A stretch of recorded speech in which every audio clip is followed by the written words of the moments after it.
If I could get another chance, another walk, another dance with him, I'd play a song that would never ever end. How I love, love, love, love to dance with my father again.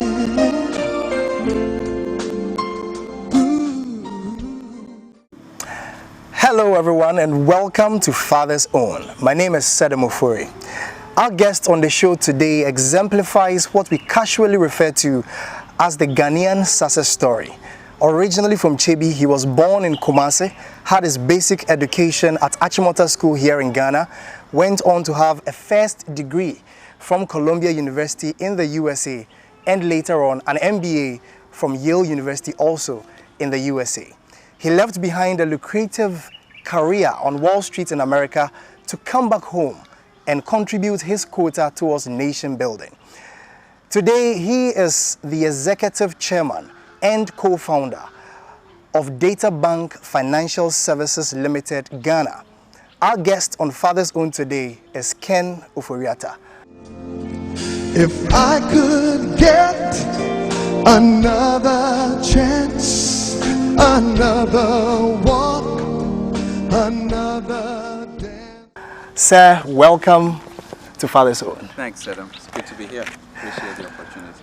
It's good to have you here also. Tell me the story about your childhood. How was it like? So, childhood is kind of complicated. Well, I was born in Kumasi, as you rightly mentioned, but basic education actually started in Chebi, where I went to Chebi experimental school. So I did that, pretty much through class 4, and then my mom moved to Accra. She was teaching a Kanda cluster.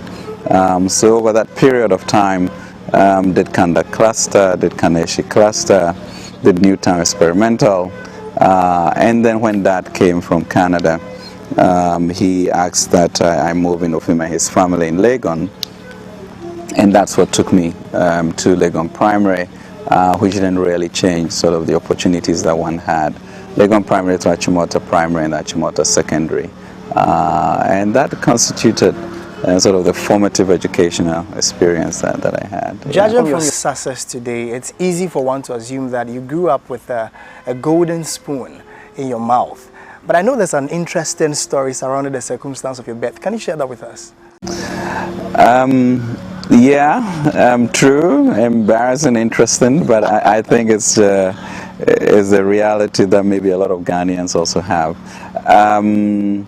Is that came, I think on vacation to Chebi and got mom pregnant. And so there was quite a bit of pressure for her to abort. But she was strong and resisted it and escaped or fled to Kumasi, where my grand aunt was, and she had separated from Nana Ofori Atta the first, which is quite a taboo, so she also had to leave town. Anyway, so she set up a midwifery in Kumasi. So when this incident occurred, that's where mom went for refuge and they had the baby. And eventually when things calmed down, she came back to Chebi with me, and life began. Eventually Dad's family also accepted me, and I lived with grandmom, and it was quite an exciting, 10 years or so in terms of living the life, of a Chebi lad, confident, free, excited about things, precocious, and I think it's a rare grounding that has stood me in good stead over these years. Did those initial circumstances in any way taint your affection towards your father? No, well, first of all, because it's hard to look into the eyes of a man who would have rather had you aborted as a baby. I didn't understand that. And Chebi is a very communalistic society. And so between my mom's family with granddad and grandmom and everybody else, and then also being able to go to my dad's family side, and they all coming from the royal family. It actually offered me, just a sense of belonging. And so you don't link the father aspect of it much, and never really knew him, but it didn't really matter. You sort of knew there was a gentleman somewhere. And so maybe at the point where it would have been a conscious and painful memory is when he also came and decided that I should move in with him. So I think the timing was great. But I think for me, thinking about it is just incredible respect for what he did, because most men would just really move on. What sort of a person was he, your father? Dad has always been smart, very quiet, but strangely extremely outgoing, very intellectual, would challenge the status quo, extremely principled. That sounds familiar. And he was actually, I think, the first or second chief vandal at Commonwealth Hall. So he's a man of many, many parts. But I think most people remember him for his passion, his fearlessness, and just his, I guess, nationalism. And how much do you think has contributed to making this Ken Ofori Atta that I have before me today? Oh, I think a lot of that is because in the final analysis, it's an inner confidence and an appreciation of citizenhood. That this country belongs to you as a Ghanaian, and you have a responsibility to contribute to it, to fight for it.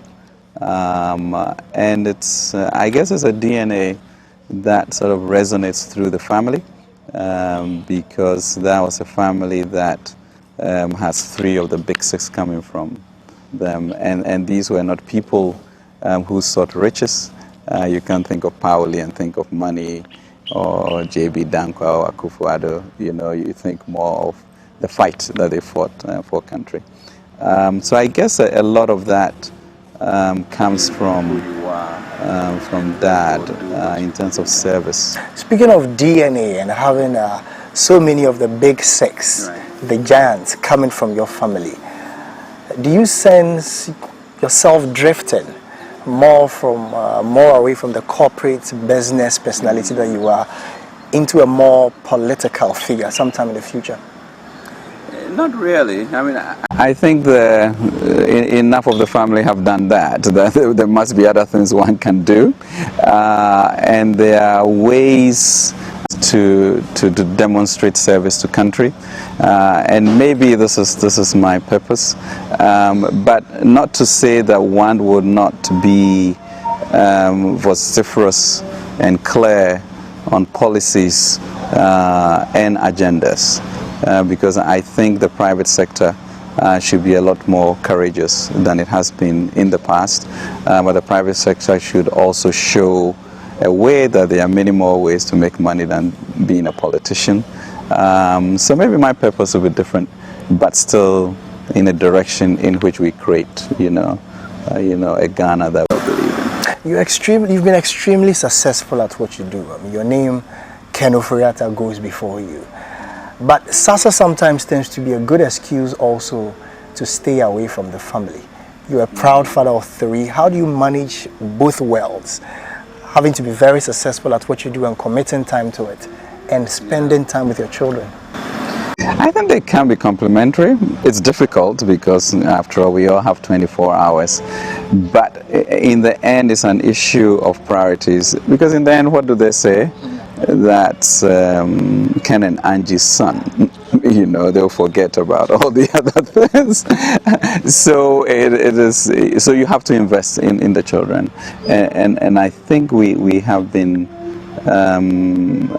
reasonably successful in committing, time to their welfare and ensuring that they grow up in an exemplary way, and be very Christian in what they do. I mean, we falter, but I think you can spend quality time, but I suspect that the best gift that you can give the children is really loving their mother. Because that then resonates, the culture, the chemistry in the house is different. They pick up on that, they share, they love, and they are not afraid to be vulnerable because they trust. So I suspect the key for men is how deeply you love your mother or you love your wife. And that goes a long way. That's a new one. But tell me about your children. 3 of them. Who are they? 3 of them. The first one is Katechie, and he's named after Dad. And Katechie, of course, is General Afrifa, who was one of Dad's colleagues. So we had Katechie in 1993, July 31st, and we brought him home, and Dad came by to look and said, "Oh, well, I guess you can name him after me. He's handsome enough." so that then took it. So Kat's, it's now 17, going on to 18 this year. Went to GIS, did well. He got a distinction in his O levels, and he's now at SOS in boarding school. Great sprinter. He's 17, he does 10.85, 100 meters. Wow. So that's awesome. But that's also because grandfather was a great athlete. So that's my father. And so maybe it comes from there. Then Ohima is 15. She's at GIS in Form 4. Just a great spirit. And also a sprinter. That's very well in that she won the 100 meters at GIS 2 weeks ago. Wow. And she loves the camera and the piano. So that's Ohima, who is 15. And then Nana Irenchi, so Ohima was named after my mom. And Nana Irenchi is named after Angie's mom. And as you know, Angie's mom was the first woman pilot, I guess in Africa. And she was in the Air Force. So Nana Irenchi is named after her. Nana Irenchi is like a spirit child. He's 9, and just a wonderful spirit. So he's and that was a difficult one. After Katechie and Ohima, we lost like 3 in between, which were really hard for us, and we got Nana Irenchi from that, which has been a blessing. Are any of the children taken after you? What stands out as? Well, yeah, I did do sports. I even sort of did long jump for Greater Accra, in those days. So yeah, maybe that character, demeanor, gentle and hard, spiritual. Some look like me, sort of. So I don't know, it's a good mix. It's an alchemy that, you sort of see flashes in things that occur.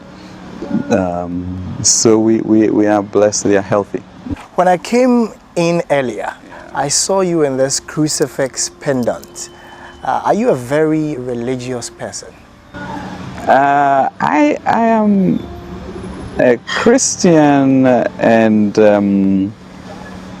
not apologetic at all about about that and about being born again.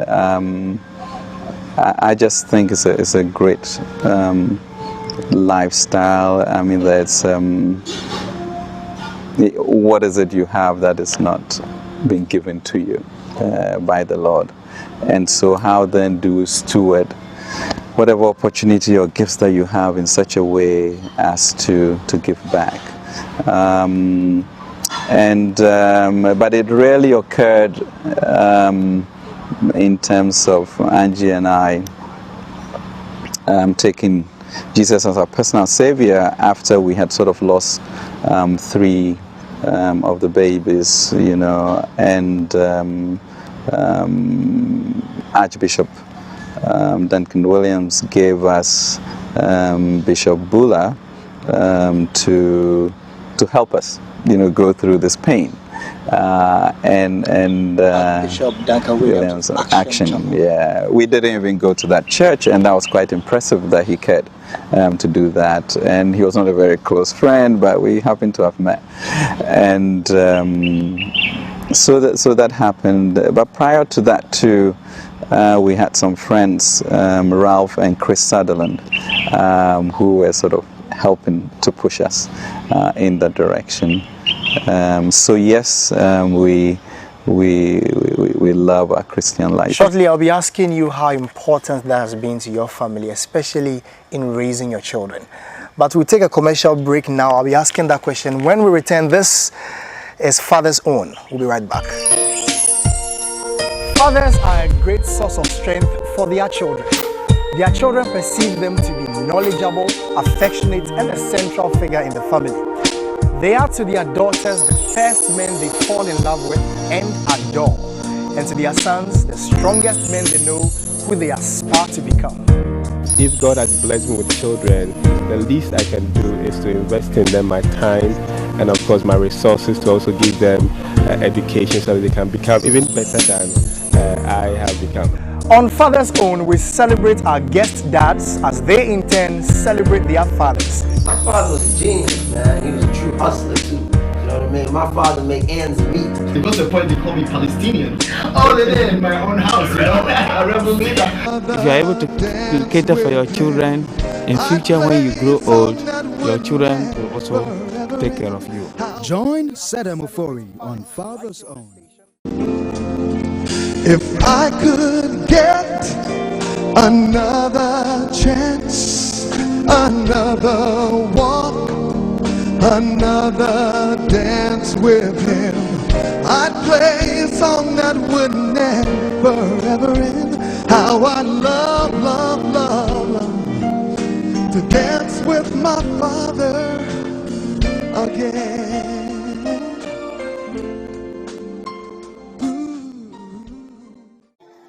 Welcome back. This is Father's Own, and our guest today is Mr. Ken Ofori Atta. Sir, let me ask you, I was asking you earlier how much impact your belief system has had on your role as a father to your children, and then possibly also as a husband to your wife. I mean, I guess your belief system cloaks you in how you approach issues and what you believe are important in raising your children, or the type of lifestyle you lead, or how your home runs. But invariably, my sense is that the way you relate to your wife has a really strong bearing on how this cascades into the life of your children. I think we all do the decent things that you must do. We go to church, you try and encourage that. They have Bible lessons to make sure that the Bible is not foreign to them. You read Bible stories to them before they go to bed. You read it yourself? Read it myself, and then pray with them. So you try, and all you can do is to keep trying in a certain direction, so that for the fundamental respect and love of God and Christ, you hope you build it up. Huh? They don't have to be sanctimonious or anything, but at least the underbed of whatever they do, becomes that. So that's what we do, and we can't just try. What for you has been the most challenging aspect of being a father in your personal experience? Well, personal experience, things always happen, So let's say Katachi went for summer camp in Canada and completely misbehaved. And you are, an ocean away. So what do? You just, you try to talk to him, but, it doesn't happen until he comes home. And then what do? You ground him for 3 or 4 months. And maybe that, because there has to be a clarity and consequences, and it has to be immediate, it has to be swift, and there has to be understanding that this is what occurred and this is why this is happening. They may not agree with you, but at least the dialogue would have been had. So I think it's things like that occur, but I mean, you have to chalk them up to being necessary things, and you are almost pleased that they have happened earlier, so that you all understand, what it means for that, and it helps the other children. I mean, we had a real challenge when Katz was in Form 5, and one was not sure how he was going to do, and then suddenly something clicked. And he went on to do extremely well. And is it our intervention, or is it a store of goodwill from building up from when he was 2? So you never know. You just have to keep praying. What is it in the name? Ken Ofori Atta. In fact, Ofori Atta. Okay. It's a name that has been proudly held down the generations. Is there ever a point when your name causes people to treat your children especially differently? It would be obvious if people treated you differently, judging from your obvious success, but your children, do they have doors opened for them when they go to certain places, free lifts? I don't know. I mean, I suspect maybe it's more of a headache than in coming to Ghana in 1990. Was a difficult transition period in terms of politically. So you have an Ofori Atta name, and that is not great for the politics at that period. But then people knew your dad to be smart and intelligent, and maybe say, oh, so maybe Ken might also be smart. And so you get a hearing. And the issue, I guess, in life is, let's get a hearing, and then you can prove. So there'll be the good and bad of it, but in the end, you also have to, I guess, register your presence through your own hard work and whatever your purpose is meant to be. Does fatherhood change you? Has it been so in your experience? It does, because it brings a certain reality of what ultimately is most important, which becomes really your family. And you have been blessed with these children, and you are supposed to help them make this transition to become citizens of the world, or great nationalists, people who contribute to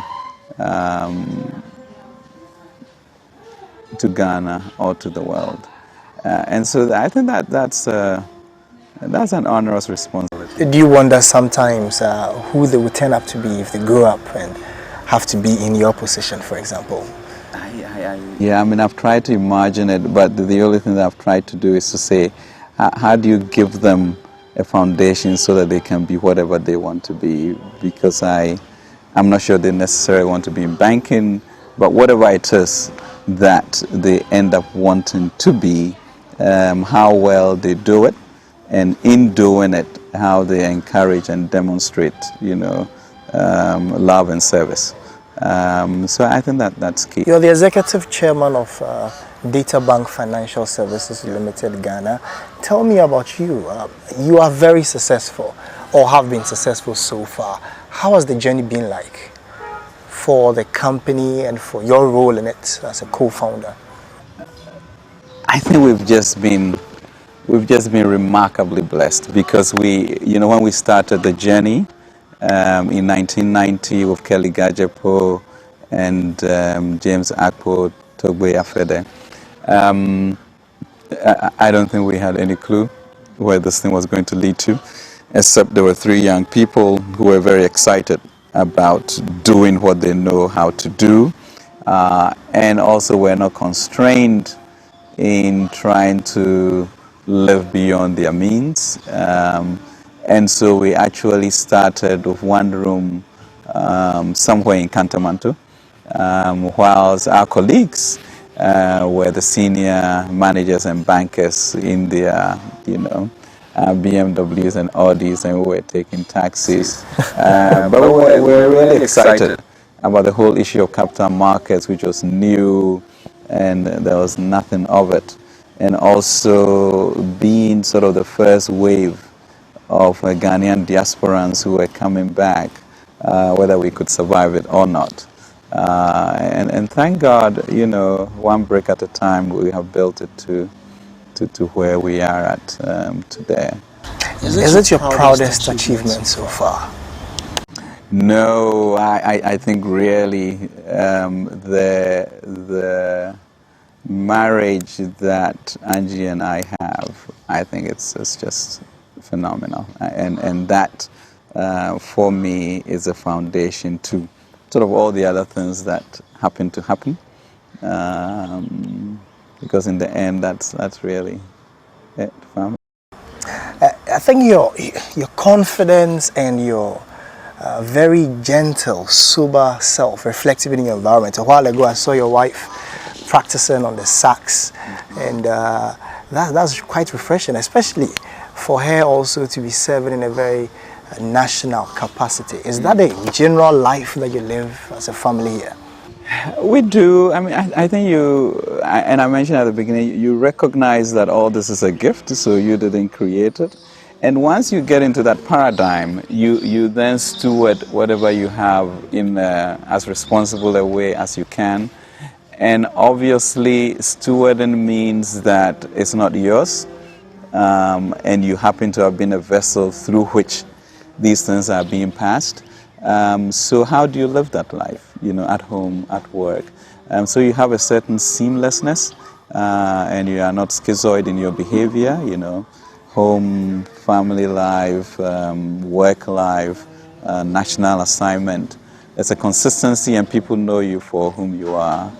But you also, even as you grow in this thing, also realize you need mentors. People you go to refuel beyond the Bible. And so people like Mr Otabel and Steve Ade. Steve Ade, I would go there maybe once every 3 months, and he will have his ampesi and a boom, and there's no agenda, but you just talk, and then you go back, stuff like that. And then there are heroes, people that just for you demonstrate what life should be about, sort of the Gandhis, the Martin Luther Kings, really are the two that have resonated, and Abraham Lincoln for me. And then in Ghana is William Ofori Atta,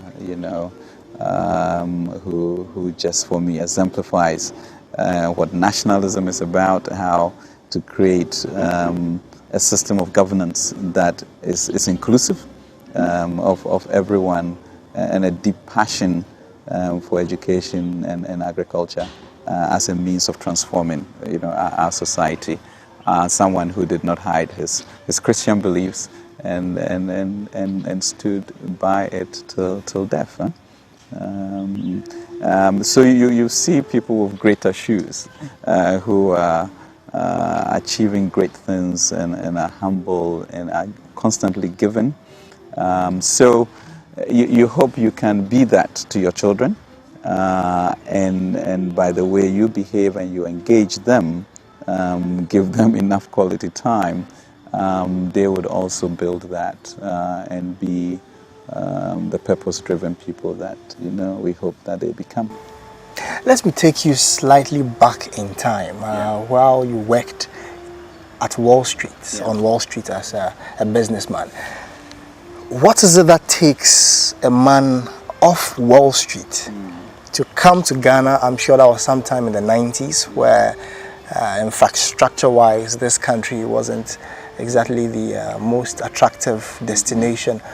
What is it that motivated you to leave behind all that success and wade into this uncharted water, if you will? Good question. I mean, and I think that's maybe the beauty of being naive, because then you don't know what the risks are. But yes, I did leave Ghana, in sort of August of 1980.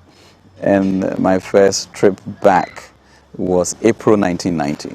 So clearly almost a decade in which the political landscape was very choppy. However, in coming back to visit was a realization of a certain familiarity or a tugging, at the heart that, this is really comfortable. And that shocked me because I had literally exercised Ghana from my being. I mean, I was just a complete New Yorker. So got back to New York quite restless. I went, wow, maybe I need to be doing something else. And then started investigating, so what's happening in Ghana. I went to Washington a number of times. Kelly Gajopo was living in Washington. They are old family friends from primary school, etc. And so I would stay with him and go to the World Bank and investigate. Eventually decided, why not? Really, what could go wrong? You could always come back to America to do this. I was not married, maybe it's the best time to do that. And then James then was in Ghana already. He had been a year behind me at Yale and had come home. And my cousin Danny Ofori Atta was running a construction firm and said, you could get a room. So Danny Ofori Atta was very generous and said, you guys could, start this thing here. And so we thought, okay, so Databank, which would be gathering information, analyzing it, and selling it to consultants and, foreign investors. And then we quickly realized that nobody really bought data, and you guys were going to be very hungry. And fortunately, the stock market was just about to be launched in November of 1990. And so it was like, well, why don't we get back to core principles? What is our skill set? What do we know how to do? So we designed the first index for the stock market, started writing about it, started doing seminars, on capital theory, market theory, and just beginning to build up on that. So that's how it started. And then Mr. Faridonko and Mr. Fred Owari were generous enough to give us a $25,000 loan, which was short-term money. And so, but we took it. And thank God for them making us offer. So that's what we used to build up. And then Dr. Yamson was at that point chairman of Unilever UAC. And UAC and Lever Brothers were different companies. And they decided to merge them. And he gave us the opportunity to do the analysis, besides Merchant Bank. And so that sort of gave us a lot of credibility. And so you realize that you really sort of need people, and people are very helpful in your journey. And as you also realize that you have to give back, as much. But really, I don't think we perceived where we were going to go as we look at it 20 years later. But it's been a blessing to be home and to be part of this sort of national reconstruction. And looking into the future, what one thing would you want Ghana or perhaps the world to remember Ken Ofori Atta for? Wow. I don't know. I mean, he's stuck by his principles, or he married well. I think that would be great. But you know, I think there's you know, the whole issue of banking for me has very important connotations. I mean, do you know that if you were to save 5 or 10 CDs each month for, let's say, 20 years, you might walk away with about 100,000 CDs. And this 5 or 10 CDs would do nothing to change your lifestyle. So the A month or daily? a month. A month. Okay.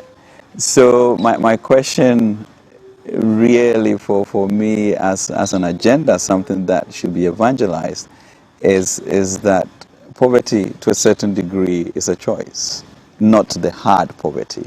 But for most of us, we can afford 5 or 10 CDs a month for 20 years. Is this in a special facility? No, just let's say I assume that you bring that money and I'm able to invest it at 10 to 15% a year. This is what will happen. Okay, so how do you get that message out to everyone so that they become disciplined enough to do that? Because then what happens? Then you have a society in which everybody has a nest egg. You have a society that becomes a lot more confident about who they are, what they represent. You have a society that will really put politicians to the test, because you can't just walk in and say, and get me with a bag of rice because I have a nest egg. Okay. So if I can get, you know, 5 to 10 million people to believe in this concept and do this every month for the next 20 years, I think that would be a remarkable transformation of our society. Yeah. Finally, and this is a question that I like to ask most parents, and with your role as a father, do you think fatherhood is a rewarding enterprise?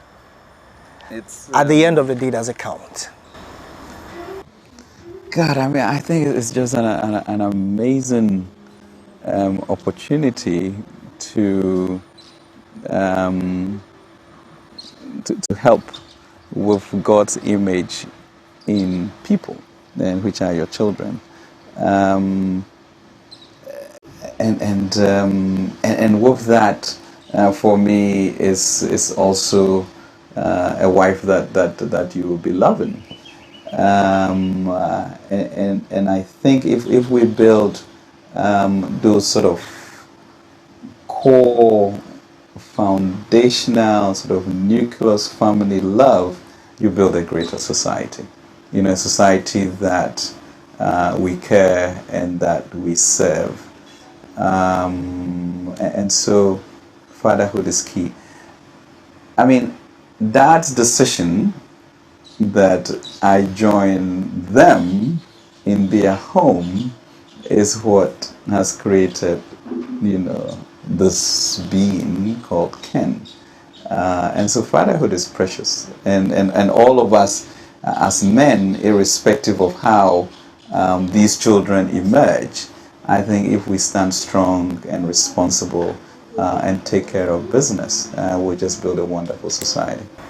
Just by the way, is Dad still alive? Dad is alive. Dad actually lives with us.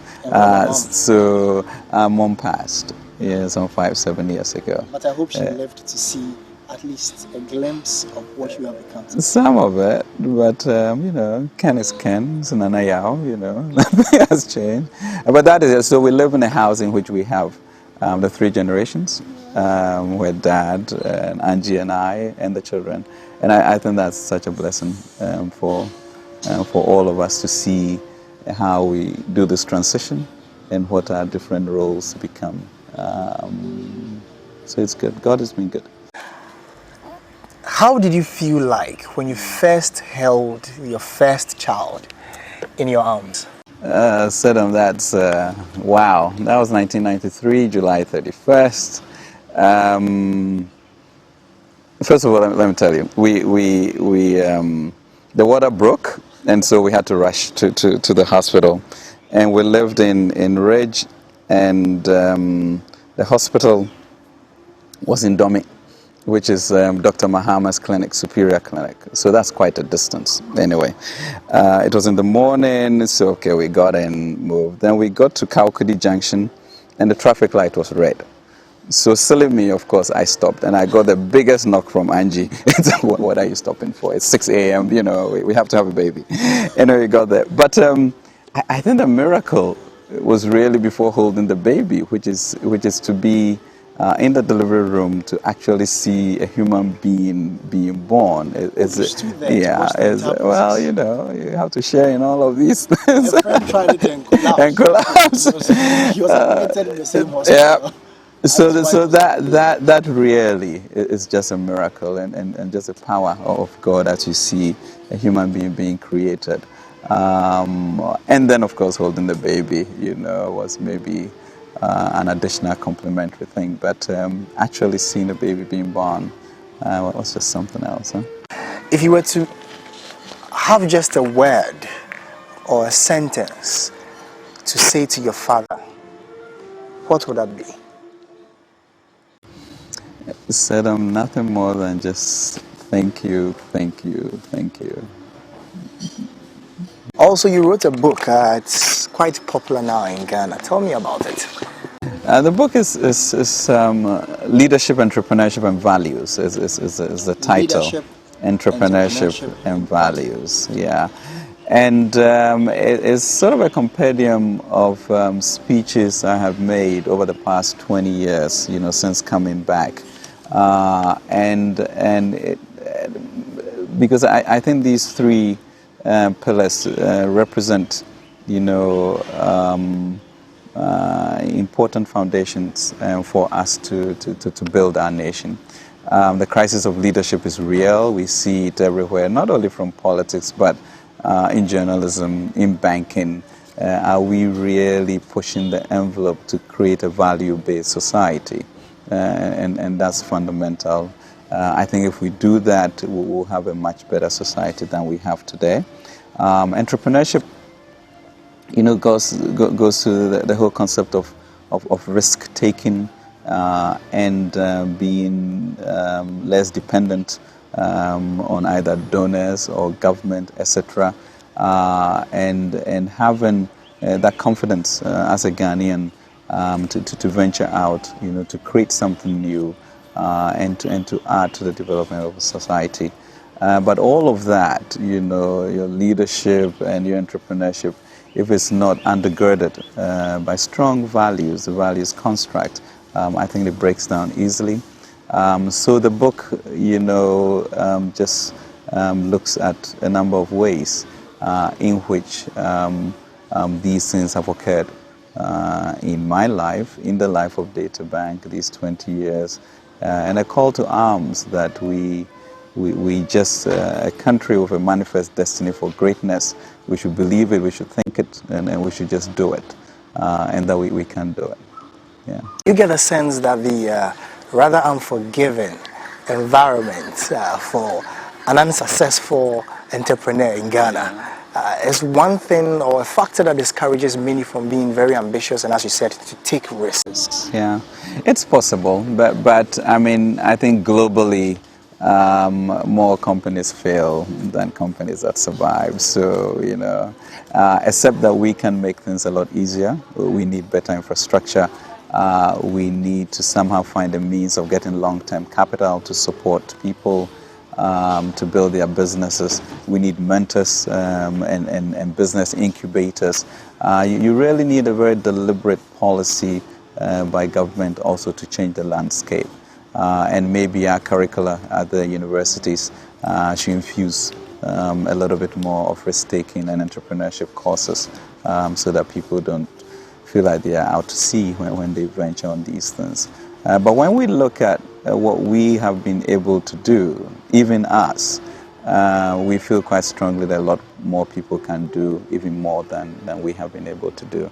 And the environment today, as difficult as it may seem, is much better than it was 20 years ago. And there are more educated people coming out, you know, more skilled. And so I'm hopeful but I think you need champions to encourage the guys following us, that they can do better than we have done. And does your company, Databank, have any of its programs targeting children, the development of children or youth? We do. We actually have a Databank Foundation, which looks at education and mental health, and really sort of the gospel of creating wealth. And so we have a program with the Kimbo School, we have a program with the Accra Psychiatric Hospital, and then we have something called the Databank Universal Economic School, which is mostly in the tertiary and university institutions. There are about 50 clubs around the country where we look at things of citizenhood and nationhood, entrepreneurship, creating wealth for yourself, just to support this language and make it commonplace, so that people will take steps to create their own businesses. If I could get another chance, another walk, another dance with him again.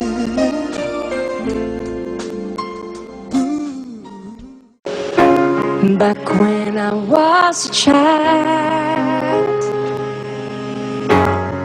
before life removed all the innocence. My name is Mami Ejikumwani Faisuma. My father's name is Kwekuni Faisuma. I want the world to know that my dad is a good man because he works hard and he helps us to do anything we want. His name is Abraham Amwa. My dad is special because of the way he treats us in the house, what he does for us and how he cares for us. And sometimes he's not in the house to spend time with us, but it's okay with us because he's our father and we love him just the way he is. Daddy, I love you and I want you to be kind to us. I want to tell him that I thank him very much for what he has been doing for us. Another dance with him. I play a song that would never end. How I'd love to dance with my father again. What's your step? Yes. Okay. So what's up? Ken, you tell me, who are these? This is Ohima. Hi. Ohima is 15. She's at GIS. She's in Form 4. She's a sprinter. Oh, you are the one who runs. Okay. And a photographer. Oh, okay. And a pianist, maybe? Some styles. Does everyone play a musical instrument in the family? They tried, and he decided that he wouldn't do it. Why? He wants to do horseback riding. And who is he? Nana Yurenchi. Nana Yurenchi. Nana Yurenchi is 9. He's in class 5 at GIS. And yeah. So he did taekwondo for a while. Oh, you did taekwondo? And then decided that he wants to play the guitar. Oh. So we are waiting. You've not started playing the guitar yet? Were you really good at the taekwondo? Yes. You were? Which belt did you get to? I got to red belt. Red belt? That's quite advanced for your age. You know, your sister runs pretty well too, I'm told. Huh? Do you spend a lot of time at home with daddy? Sometimes. Sometimes? Yes. How is the job? That's interesting. How? What do you like most about daddy? He's a chief executive chairman. You like that? Does that make people treat you well at school with respect? It does. What about you, Emma? What do I like? What do you like most about daddy? The way he doesn't shout when you're in trouble. That's for mommy. But it's amazing. You have a striking resemblance to your mom. You know, I think the moment you got to daddy's right hand side, perhaps you've taken after daddy's eyes somehow, but most of it from your mom. So he doesn't shout on you. You love to be in his company. Yeah. Very much. Okay, so I'm giving you a rare opportunity to tell everyone who's watching us live on TV, tell them, what would you really want to tell your daddy right now? You have a chance now to tell the whole world how you feel about your daddy. Just a sentence or a couple of words. What do you want to tell daddy? I'll start with you, Ohima. I appreciate it when you buy us all our electronic gadgets and stuff. Yeah, but you should keep your dancing to a minimum when you're in school. Do you dance an awful lot at home? I get very excited when they are doing events and sprinting, and I'm just goo gaga and dancing away. It embarrasses you. It draws attention to you, doesn't it? You dance at your school. Yes, I do. Well, she says you should keep it to embarrassment. Yeah. Okay, you keep it low. What about you? What do you want to say to daddy? I love him. You love him very much. Does he dance at your school too? Sometimes. Does it embarrass you? Kind of.